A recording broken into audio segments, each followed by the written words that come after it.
Knowing our numbers के कुछ basic topic को एक्सप्लेन करूंगा। उससे पहले मैं सबसे पहले उस अभिभावक को धन्यवाद दे रहा हूँ जिन्होंने पिछले क्लास में जो थोड़ी मिस्टेक हुई, थोड़ी नहीं मेजर मिस्टेक हुई, इसके बारे में हमें अवगत कराया। उनको सही धन्यवाद। मैं कोशिश करूंगा कि मैं पहले उस चीज को अच्छे से समझाऊं, उसके बाद मैं आगे की क्लास को जारी रखूंगा। जैसा कि हम लोग पढ़े थे अपने क्लास में नियरेस्ट वैल्यू फाइंड आउट करना, तो उसके जो नोट्स थे या फिर नियरेस्ट थाउजेंड्स के जो वैल्यू थे कंफ्यूजन हम लोग किया था वो बिल्कुल सही थे, लेकिन नियरेस्ट 100 के जो वैल्यू थे उस पर हम लोग थोड़ी सी गौर करेंगे। ध्यान से देखिएगा, अगर नियरेस्ट 100 बोलता है 1497 का, ठीक है, तो हम क्या करेंगे, मैंने बताया था जैसे 1497, तो पहले 100 प्लेस को हम लोग क्या करेंगे, अंडरलाइन करेंगे। 100 प्लेस पे क्या है हमारा 4 है, ठीक है।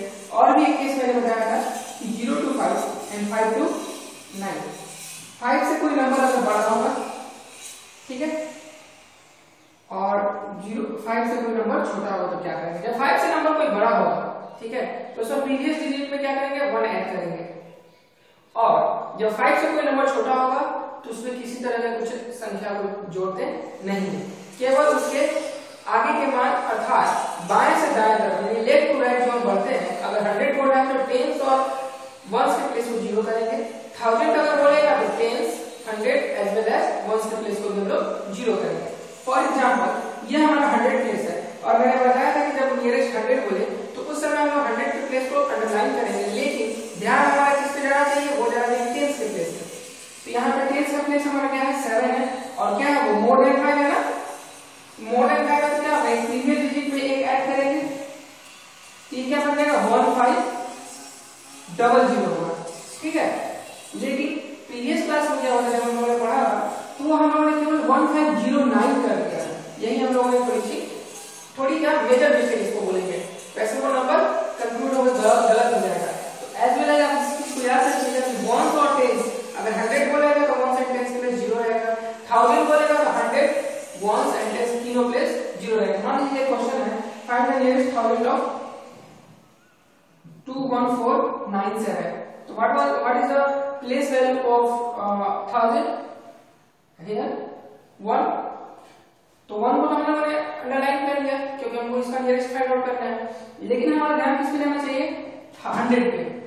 100 क्या है, लेस देन 5 है, तो लेस देन 5 है तो क्या करेंगे, प्रीवियस डिजिट में कोई चेंजिंग नहीं करेंगे, rather than left to right के जितने भी प्लेसेस है सबको 0 करेंगे, तो 0 0 0, और चूंकि ये 5 से लेस है तो ये 1 बनेगा और ये 2, तो this is our nearest 1000 of this number, ठीक है। ऐसे हम लोगों ने कैलकुलेट किया था और ऐसे ही हम लोग क्वेश्चन करते हैं, ठीक है।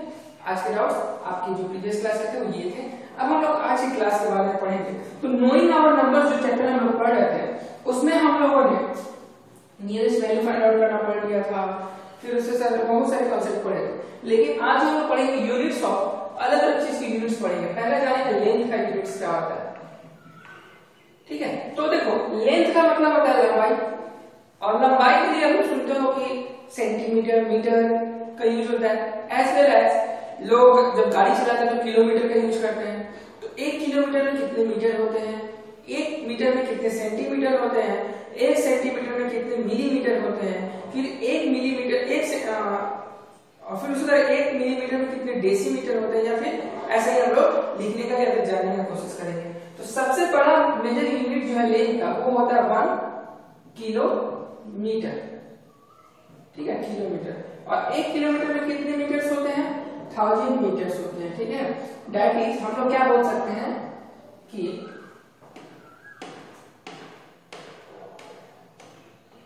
बताइए 1 metre is 1000 times smaller than 1 kilometre, as well as यहाँ पे क्या बोल सकते हैं 1 kilometre is 1000 times greater than 1 metre, मतलब 1000 बार जो है मीटर से 1 किलोमीटर ज्यादा है, या फिर 1 किलोमीटर से 1000 बार 1 मीटर कम है, ठीक है।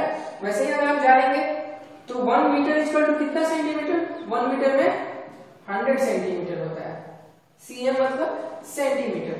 उसी तरह सेंटीमीटर के बाद भी अगर आप जानने की कोशिश कीजिएगा तो 1 metre is equal to what, 1 metre is equal two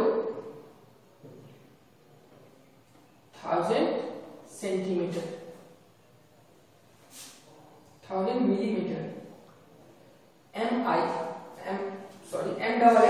millimetre, MILLI, ठीक है, मिलीमीटर। तो 1 मीटर में कितना हमारा मिलीमीटर हुआ?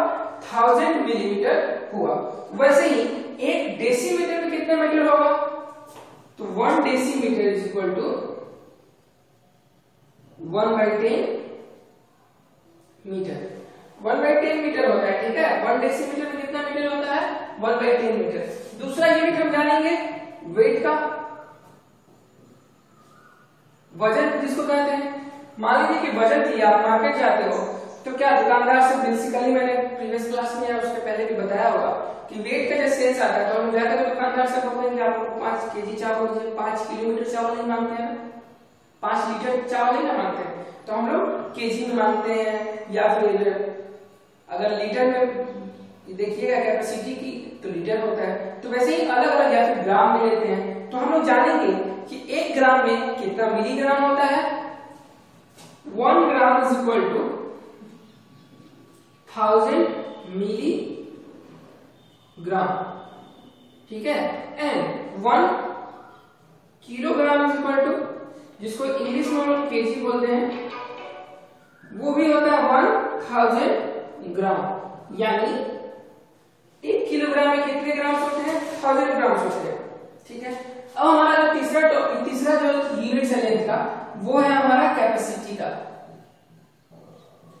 कैपेसिटी मतलब उसको कितनी क्षमता है। अगर एक बोतल में आप चावल तो भरोगे नहीं, बोतल में क्या भरते हो? पानी भरते हो। तो पानी भरते हो तो क्या करते हो कि कितना केजी पानी भरा है? क्या नहीं ना, उसमें क्या बोलते हैं कितना लीटर पानी भरा है।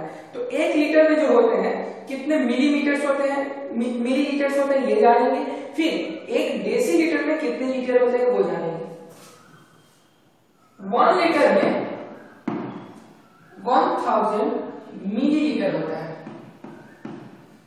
ठीक है। और 1 मिलीलीटर में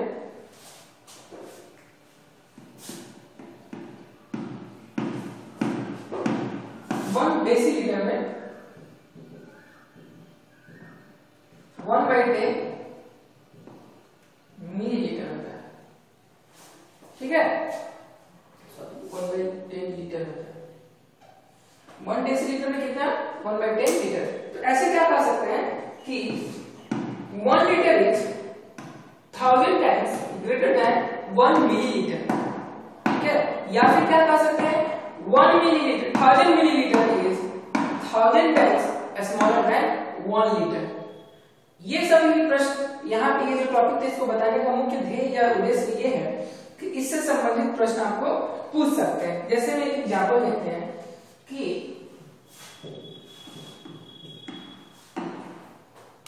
there is a cartoon and there are 500 numbers of mangoes in that cartoon, ठीक है। एक कार्टून है सिंपल, और उसमें कितने मैंगोज है?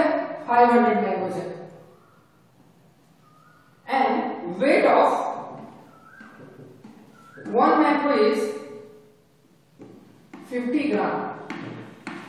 Then what is the weight of cartoon? What is the weight of cartoon? Question पूछता है कि एक कार्टून है जिसमें 500 मैंगोज है, एक मैंगोज का जो वेट है वो कितना है? 50 ग्राम है। तो पूछ रहा है कि टोटल कार्टून का कितना वेट होगा। तो इसको निकालने के लिए आपको क्या करना पड़ेगा?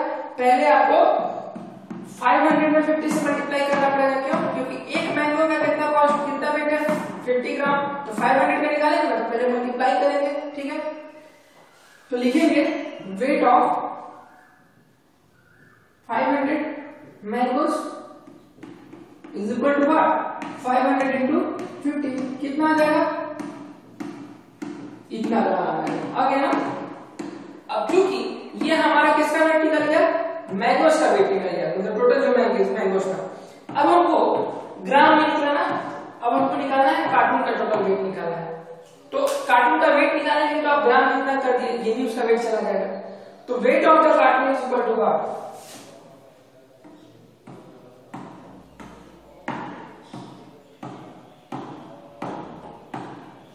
इसको आप कन्वर्ट कीजिएगा तो 1 ग्राम को केजी में कीजिएगा ना, केजी में कन्वर्ट करने के लिए आपको क्या करना पड़ेगा, 1000 से डिवाइड करना पड़ेगा, यानी वेट जो होगा कार्टून का कितना हो जाएगा 25 केजी। तो ऐसे भी हम लोग बना सकते हैं, सिंपल है। 1 किलोग्राम में 1000 ग्राम था, तो 1 ग्राम में कितना केजी होगा, तो 1/1000 केजी होगा। ये सब यूनिट ट्रांसफर होता है, ठीक है। 1 मिलीग्राम की बात करें तो 1 मिलीग्राम में कितने ग्राम्स होंगे, 1/1000 ग्राम्स होंगे, ठीक है। तो ऐसे ही हम लोग करके कन्वर्ट करके बना सकते हैं। या फिर 1 सेंटीमीटर में कितने मीटर होंगे, 1 centimetre is equal to 1/100 metre होंगे, ठीक है।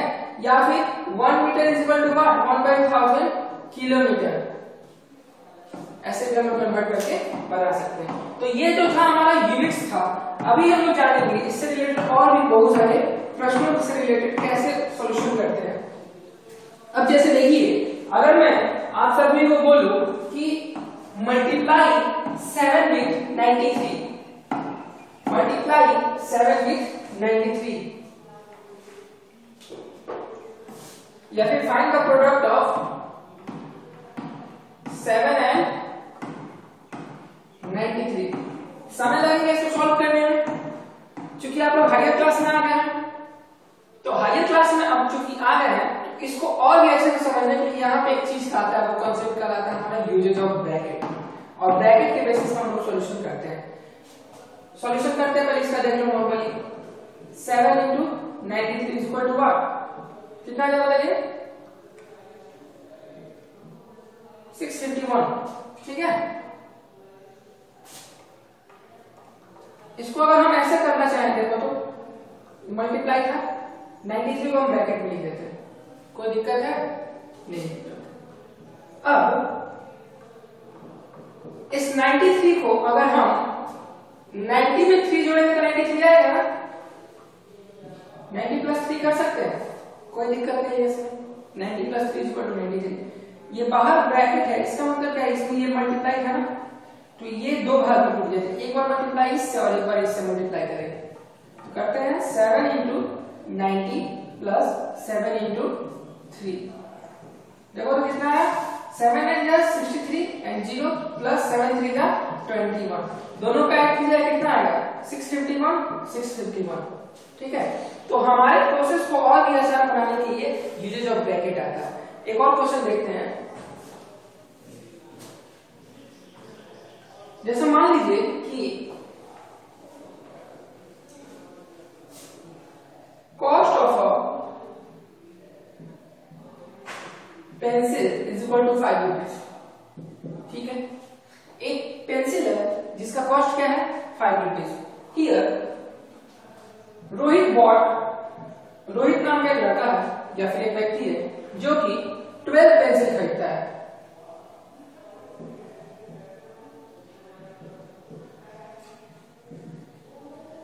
And Sania bought 18 pencil. What is the cost of total number of pencils? What is the number of pencil and what is the cost of the pencils total? क्या करेंगे, simple है। पहले रोहित के 12 pencil का cost निकालेंगे, 60 आएगा। फिर आपको सनाया का पेंसिल का कॉस्ट निकालेंगे, ठीक है, 90 रुपीज आएगा। अब दोनों को ऐड करेंगे, total cost of pencils is equal to what, 60 plus 90 is equal to 150। एक प्रोसेस ये हुआ। दूसरा प्रोसेस क्या कर सकते हैं, इसको ऐसे भी लिख सकते हैं ना, total cost of pencils is equal to जो रोहित का पेंसिल का है प्लस कॉस्ट और जो सनाया का पेंसिल का कॉस्ट है वो, दोनों को हम लोग ऐसे कर सकते थे। तो ऐसे करेंगे तो क्या हो जाएगा, वही आएगा 60 प्लस 90 इज इक्वल टू हमारा 150। या फिर इसको ऐसे भी कर सकते थे, एक स्टेशन देखिएगा, दोनों में 5 है ना, तो 5 को बाहर कॉमन ले लीजिए, तो बीच में हमारा क्या रहेगा 12 प्लस 18, 5 को मल्टीप्लाई करेंगे 8 टू 10, 1 टू 3, मल्टीप्लाई किया कितना आएगा 150 रुपए। तो ये जो एक तरह से हमारा कहलाता है ब्रैकेट। और ब्रैकेट के सेंस में हम लोग क्या करते हैं, पहले एक्सप्रेशन को बाहर अंदर में काम करते हैं, ठीक है, उसके बाद बाहर का ऑपरेशन को उसके साथ मर्ज करते हैं। तो उसके लिए एक फॉर्मूला आ जाता है दो, उस चीज को देखिए और उस चीज में हम लोग क्वेश्चन लिख बनाएंगे, उसके साथ अपनी क्लास को एंड करेंगे।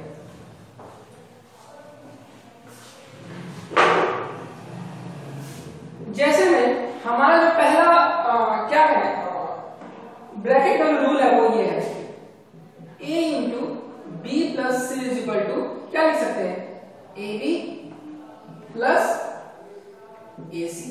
ये प्लस कहां से आया, a में b से मल्टीप्लाई किए तो ए बी आया हमारा, फिर प्लस का सिंबल था प्लस दिए, a में c से मल्टीप्लाई किए ए सी आया। या फिर एक और रूल हो सकता है, वो क्या हो सकता है, दूसरा रूल बोलेंगे a plus b into c is equal to what, a में c से मल्टीप्लाई किए ए सी प्लस b में c से मल्टीप्लाई किए तो बी सी। ठीक है, मान लीजिए कि हमको प्रोडक्ट निकालना है, प्रोडक्ट ऑफ 3 and 108, 108 का प्रोडक्ट निकालना है, इस पे निकालने की कोशिश करते हैं। a की जगह हमारा 1 है, 3 है सॉरी, b प्लस सी, तो 108 को ब्रैकेट में लिखें, इसको और भी क्या कर सकते हैं 100 प्लस 8 कर सकते हैं।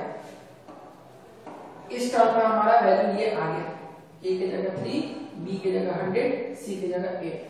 फॉर्मूला क्या बोलता है, ab प्लस ac बोलता है ना, ab इन दोनों को मल्टीप्लाई करेंगे प्लस ac इन दोनों को भी मल्टीप्लाई करेंगे, कितना हो जाएगा 300 प्लस 24, 324 हमारा आंसर आएगा। ठीक है, तो हमारा जो वे होगा और बड़ी आसान हो जाती होती चली जाएगी इस तरीके से, और भी चीज सीखते चले जाएंगे। इसी क्वेश्चन को हम लोग यहाँ पे इस प्रोसेस से बनाने का कोशिश करते हैं। यहाँ पे आपको बस क्या किए थे, सेकंड और थर्ड टर्म को जोड़े थे ब्रैकेट के अंदर, यहाँ पे फर्स्ट टर्म को और सेकंड टर्म को जोड़ने की कोशिश करेंगे। 3 इंटू 108 था, 108 को भीतर किए, इसको हम लोग ऐसे भी तो लिख सकते हैं, देखो 108 इंटू 3, बात तो कोई नहीं दिक्कत। 108 को क्या कर सकते हैं 100 प्लस 8 कर सकते हैं, a प्लस बी इंटू सी के फॉर्मेट पे है। ये क्या होता है a इंटू सी, यानी इसमें इससे मल्टीप्लाई किया तो 100 इंटू 3 प्लस b इंटू सी, यानी इसमें 8 इंटू 3, कितना हो गया ये 300 प्लस 24। इसमें भी वही आंसर है और इसमें भी वही आंसर है। तो इससे आपको क्या पता चलता है कि आप इन दोनों फॉर्मूला से या फिर इन दोनों वे से बनाइएगा फैक्टर ये ब्रैकेट का कांसेप्ट यूज करके, तो आपके क्वेश्चन के आंसर एक ही आएंगे। ठीक है, तो आज की क्लास को हम लोग यहीं पे एंड करेंगे, लेकिन कल की क्लास के बारे में मैं आप लोगों को समझा दूं। कल हम लोग अपने नोइंग आवर नंबर्स के चैप्टर को या नेक्स्ट सेशन में एंड करेंगे और इसमें हम लोग रोमन नंबर से रिलेटेड क्लास को लेकर चलेंगे। उसके बाद हमारा जो चैप्टर बचेगा वो होल नंबर, उसको हम बेसिक तौर पर अच्छे से डिस्कशन करते चल जाएंगे। जो डाउट्स होता है please ask in the group. Thank you.